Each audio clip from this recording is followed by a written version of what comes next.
Hey, this is Max, James, and Ryan from Good Brews, Bad Hello. Views, podcast that usually talks about bad movies and good beer alongside of it. But last night, Monday night, we went and saw They Shall Not Grow Old, the Peter Jackson World War I documentary, where they took archival footage from the war, remastered it, made it in color, and then had World War I veterans talking over the footage. Right there. And this is a very limited series event, and it's only going to be showing on two nights, December 17th and the 27th. We're recording this on the 18th. And we just kind of wanted to give our thoughts about the movie while it's still fresh in our minds, because we really think that if you have a chance, you need to go out and see this documentary. So what was your guys' overall thoughts about this? Was this what you were expecting when you walked into the theater? Or as you were watching this movie? You want to start, James? You can go ahead. Okay, You can look go at me. ahead. All right. Yeah. To answer that question, yes. I got what I expected from this experience, but it's still something that I very much wanted to see. Like from being a little bit familiar with a lot of Peter Jackson's other work, I expected this arc to be developed, a fairly intimate look into the life of a soldier. It was kind of what I was anticipating, but just seeing some of that footage with the fidelity that technology has given to it now, with a lot of the voiceovers and the testimonials from people who went through this war, was really, really something to experience. And I very much recommend it to anybody. Yeah. I don't know if all showings are in 3D, but I actually, for the most part, found the 3D addition to this to add to it for the most part. There were a few times where it was a little sketchy, the 3D effect, but I liked it overall. Yeah. The 3D thing, I will say, was probably one of the most surprising aspects of the movie. As when we walked in, we got our glasses. I'm like, why is this of all things in 3D? But when you see that restored footage taken from its original aspect ratio, remastered, blown up, put to color, with the sound effects, And then some depth. and that depth where you're actually looking at, these are the environments and the lives these people live. These are the actual corpses in the trench. It made it feel just that much more real, even though it was a very, very alien thing to see that footage done like that. Right. James, you got anything you want to say about this? Yeah, it definitely has the Jackson touch to it. So one of the things that if you stay after the movie, Jackson goes through about 30 minutes of technical and philosophical reasons for making the movie, and how he did it. So, Which I would highly recommend you stay for that half an hour. yeah, Ryan, I know you and Kayla had to duck out of it, but you had a rather pressing evening, which we'll get to at the end. But yeah, sorry, James, go on. Yeah, so definitely stay for that. But one of the things that he says at that point is that he wanted to have a non-historian make a documentary for non-historians. And so that speaks to what you were talking about, Ryan, that it tells the life of a single soldier through an amalgamation of many soldiers' stories. This is not going to be a documentary that's going to go in and then be, on this day this happened, or speaking of this battle, this occurred. They're not hammering standardized test question trivia into you. Factoids or whatever. The only date in the movie is 11/11/18, which is when the ceasefire happens. And it's such a very humanistic approach to this horrible 4 years inflicted upon a generation across multiple countries that it's I don't have good words for what it is, but it was not what I was expecting, because I was expecting something a little more on the standard kind of historian aspect maybe, but I think I just heard about it like a week or two before we went and saw it. So I didn't have that time to kind of like seep in and think about well how would Peter Jackson do it and whatnot. So, but the little mini making of documentary afterwards is some of the most enjoyable things, because little known to anyone in this room, Peter Jackson is probably like the biggest World War I nerd I've ever heard of. Whatever. They recreated all the sound effects as far as like the artillery going off, people marching through the mud and stuff like that, and like people loading artillery. And to get that like sound, he's like, well, I just, we took a microphone out to my World War I artillery, which I just, happened to have, and we recorded the actions of like the hinges opening and the mechanisms working. I'm like, and, when they were talking about how they were colorizing everything, he's like, well, I've got this giant, wardrobe of like every uniform that was used by, the British Armed Forces at the time. And it's just... It's a bit of an eccentric in that regard. Oh yeah, for sure. Because I have a cousin who does World War II reenactment, and World War II History Channel had this massive history boner for years or whatnot. But I brought this up to you guys and other people when Wonder Woman came out. Is like, you don't see a lot of media or that much history about World War I. I don't know if it's because it's already removed enough from a generation that there's not a lot of still living sources that they can cut to for like for footage or whatnot, like there is still for World War II, or increasingly less of. But what did you guys think about as far as like your knowledge of World War I and like going into it? Yeah, I mean, to speak a little bit to that, a lot of the cinema that is thrown at us is World War II, if it is going to be some sort of historical war. That's the biggest piece of the pie. So for me, it was fresh in a lot of ways, and it was something that I haven't had a lot of exposure to. And for someone who knows basically zero about history, I find these things very interesting, especially when I learn a lot of my history from movies like A Very Bad Citizen. Well, I mean, at least you're, trying to do that. Right, Sorts. I know my boundaries. Yeah. So one, to speak to your World War I topic, Max, I think a lot of it has to do with World War I isn't necessarily the most compelling when you put it next to a World War II from an action standpoint. Mm-hmm. A lot of it is really just horrible, brutal carnage that occurs to men. And men who are in no way prepared for what they're facing. Yeah, I mean, and I mean that's any war, but you're going to run into that from a perspective that if you're trying to tell a story, it's really hard to tell a compelling World War I story if you're trying to make it historical in any way, shape, or form. So I think you find the leftovers of World War I, particularly No Man's Land, used to greater effect in fantasy tales. A lot of ash wastes or things like that are clearly remainders of World War I. The big one is was it 9? Was that the movie with the little the little puppet dude? The puppet dudes. Yeah, I mean that's a clear allegory to what could have happened, the war to end wars. So that's very similar to the fantasy series Leviathan, where it's basically like a World War I.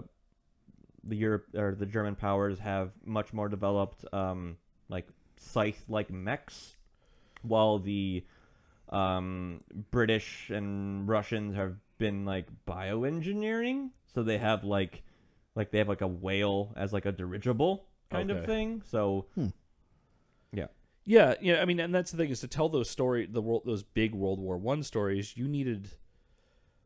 Old World War II movies had like Ryan said, you'd use the archival footage, but now modern stories don't do that anymore. Modern stories recreate these things is what they do, whether it's through CGI or through their own methods.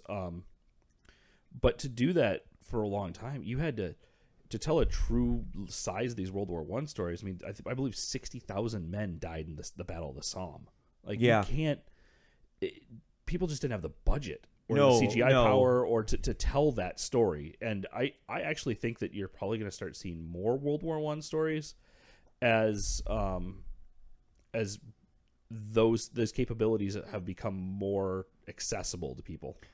And I will agree, especially with how in that little making of documentary, which this Jackson described, like, you know, they were doing like modern film techniques as far as like zooming and tracking shots, as opposed to just, you know, a person, the footage people would get from just like cranking the camera and seeing a scene plop out in that, and it made it much more digestible to a Contemporary audience. Yeah, exactly, contemporary audience. Excuse me, gentlemen. But there's a let's talk about what really stood out in that movie as like things you're going to remember about watching that. For me, there's two things.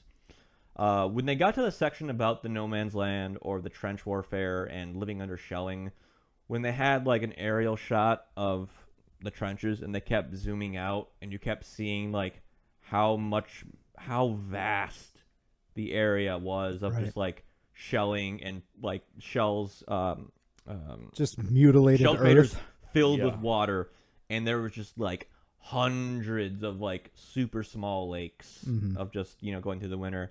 And then there's one line that will stick out to me when they talked about going over the top and going across no man's land, and the British soldiers started being shelled. About a soldier's the front of his chest was like cleaved off, and the line was, it was a spectacular display of anatomy. Yeah. Of just like you can picture it in your head, like what that looks like. Right, because the way it was described was almost as though you, like, the front of one of the soldiers was like a door, and you just opened it, and all of his guts fell out.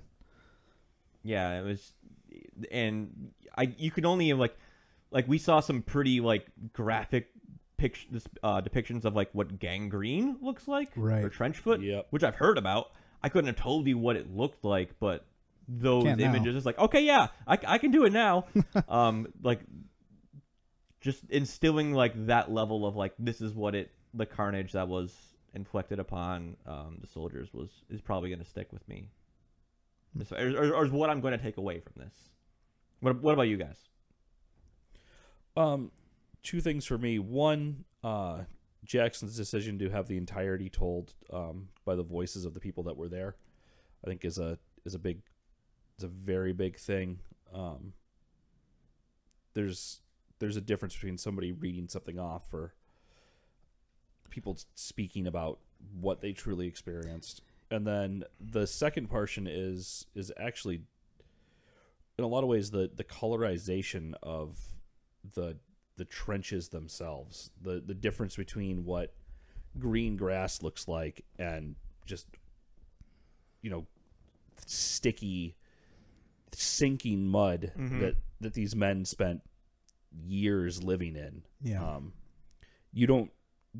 That doesn't, as ridiculous as it sounds, I mean, it really comes to life when you put color by it. It becomes something where you don't understand what these places truly looked like until you start seeing it in color.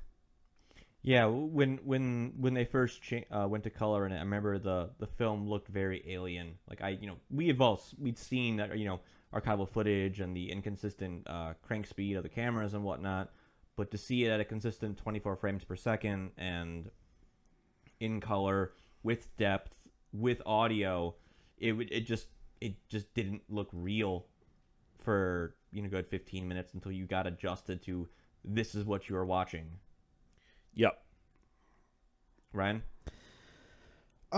Yeah, so the things that are really going to stick out to me, I very much like how the movie handled showing the mentality of a soldier when you are actively engaged in war versus how that same soldier or same group of soldiers, how they feel when they've been removed from the battlefield. I thought that was really powerful because it's totally unfathomable. You know, what you would have to experience, what would go through your mind if you were put into that kind of situation. being on the front lines in the infantry back then, and just kind of the stories that are told during that part of the movie. And then you're removed back when you're not in combat. It's very humanizing of everybody. And it was really interesting when you got off the battlefield, especially when they had taken German prisoners, just to hear a lot of the stories, just like, well, we captured these fucking German guys, and we're kind of just like being buddies with them right now. It's like the Germans and us, we want this shit to be done. Like, nobody likes war. I thought that was very powerful, the way that they did that in this movie. I think that alone is one of the biggest reasons that I feel that people should go see this film. I think that's a really important idea. Yeah, that I would definitely put that up there, because they didn't obviously have footage of them crossing over to German trenches and whatnot, because they obviously couldn't have a cameraman go and do that, too dangerous. So they used a lot of artwork from a magazine called like The Weekly War, which was like artist interpretations of what it was like to go across the lines and whatnot. And obviously a lot of them were done in a propaganda kind of way of like the British and Scottish are all very strapping young lads and charging and doing their duty, while the Germans are all like snivelly and but and that's something Jackson acknowledges. But just seeing that footage of them, like, they're going through their pockets and it's a picture, and he's like, okay, no, put the picture back in your pocket. Yeah, no, that's you. That's you. That's important to you. You take it, and it's like, okay, you carry this guy in the stretcher, and but just to see like the weird camaraderie of like it's people at the war. People being at war, being like, yeah, we're doing this because that's what was declared by the ruling class and whatever. The side didn't matter so much, right? Yeah. And unless you were a machine gunner, right? Yeah. Then you were. To dip a little bit more into just like the technical stuff of what the movie did that I thought added to the experience. The 3D part of it, for me, was really perhaps most impactful, and a lot of the trench footage, because you get a feel for just how claustrophobic it was. Yeah. Those trenches were absolutely absurdly small. I think a great example of that, Ryan, was they were showing people sleeping. Yeah, and if you wanted anywhere to sleep, a lot of them, they had to dig their own little like cubby hole into the side of the trench to even just roll themselves into and hope to God they slept. And then they'd fit two people in the space of what looked to be about a single bed. Right, and then with the changing of the seasons, the water would rise up and turn the whole thing into a fucking swamp. Yep. Wild, absolutely wild. Yeah, can only imagine. And one of the things Jackson hopes people do is ask if they still have any. Ask their grandparents or great-grandparents if you still have them, if anyone in their family was in the war, because I think the last veteran died a couple years ago. That's correct. Yes. And that following generation only has 10, 15 years left. Probably 10 to 20 years. And you're being generous. I'm being generous. That's why I'm being generous. Excuse me. So, but still, it's like that connection will be lost unless we continue to establish that contact. Because World War I, it's like it's the first major war of the 20th century, and there's a lot of things that happen in that conflict that we're still trying to deal with now. Like they talk about how soldiers were treated when they came back from the war. You can obviously see people developing early onset PTSD with people walking away from the trenches and them not knowing how to deal with it or what that was back then. Get a chance. Just go see it if you can. Yep, that's the main bullet point from our rantings. Anything else you guys want to add before we send them off? No, man, go see it if you can. Go see it. Take your kids, maybe if they're not too young. There's some pretty explicit violence and gore butts. in it. Yeah, there's some butts. There was a good amount of humor in it, I would say. Yeah. So let's touch on that a little bit before we wrap up. But yeah, I think the movie, and again, when people are not actively in war or dying, when they're not on the front lines, there's a lot of levity there, And then just like being in that kind of situation, it's just kind of, you have to find ways to be happy.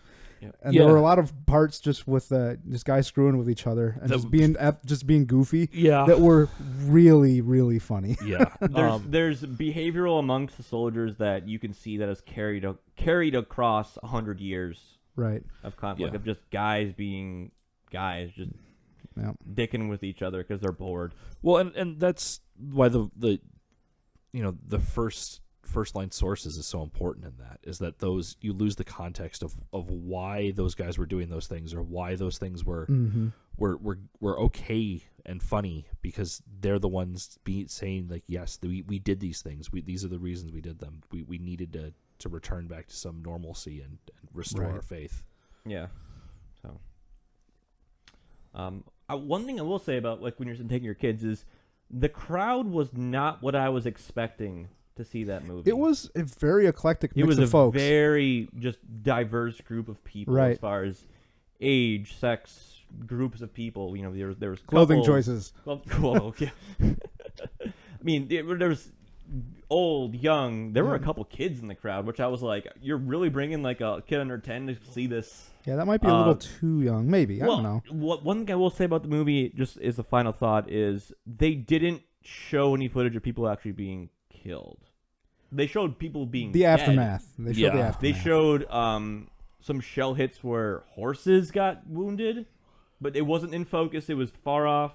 Yeah. Right. But you didn't see people walking across, a shell explode, and then those people not walking across. Mm-hmm. That I can remember. I could be mistaken, though. But either way, December 27th, that's supposed to be the last night it's in theaters. I'm sure it's going to get a some kind of release, either DVD, streaming, definitely. something like that. Well. It's great film. Great amount of devotion that's gone into it, as far as it took like 4 years for these guys to make this movie. Definitely check it out. It's only 90 minutes. That's totally digestible. Moves very quickly. Very engaging. There's a sense of dread that kind of like lingers over it initially, because you hear about like, oh yeah, we're doing marching orders of 10 miles and then 12 miles, and then how about faith? And it's like, you're not going to need any of that. But still, go see it. Go talk to people about it. Ask your relatives if anyone in your family was involved in World War I. Learn something about your history. We've got one more movie coming out in 2018. It's much lighter than World War I, so we hope you check it out. It drops on 12/30, and then we'll see you in 2019. So as always, please watch and drink responsibly.